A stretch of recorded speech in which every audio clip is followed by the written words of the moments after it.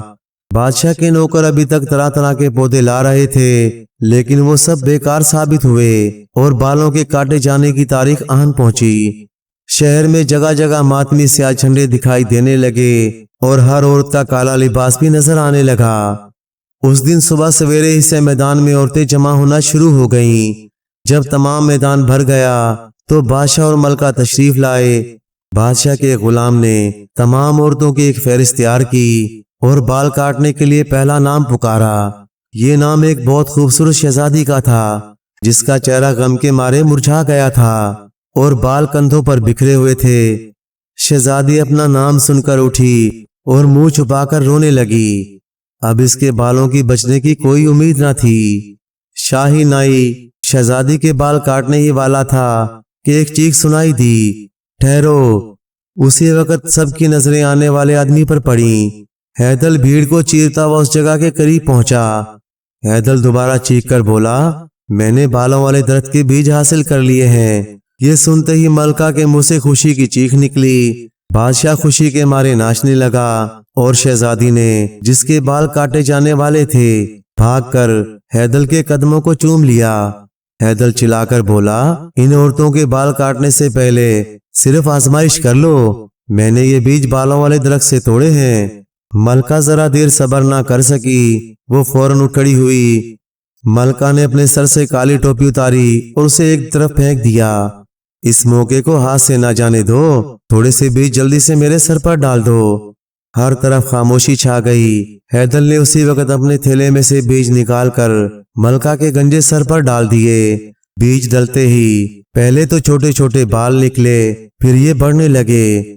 ملکہ ابھی کچھ پوچھنے بھی نہ پائی تھی کہ بال لمبے ہو کر اس کے کاندھوں تک آ گئے اور بڑھتے بڑھتے پاؤں کو چھونے لگے۔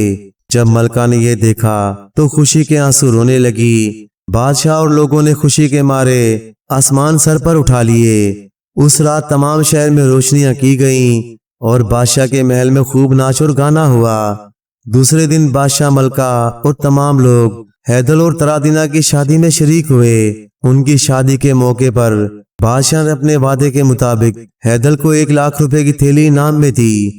حیدر نے ایک زربر پھلی بادشاہ کو دی، مصیبتوں سے بچنے کے لیے اس کو اپنے پاس رکھے، اور دوسری پھلی کو اپنے پاس احتیاط سے رکھا۔ شاید یہی وجہ تھی کہ ان کی باقی تمام زندگی ہنسی خوشی بسر ہوئی۔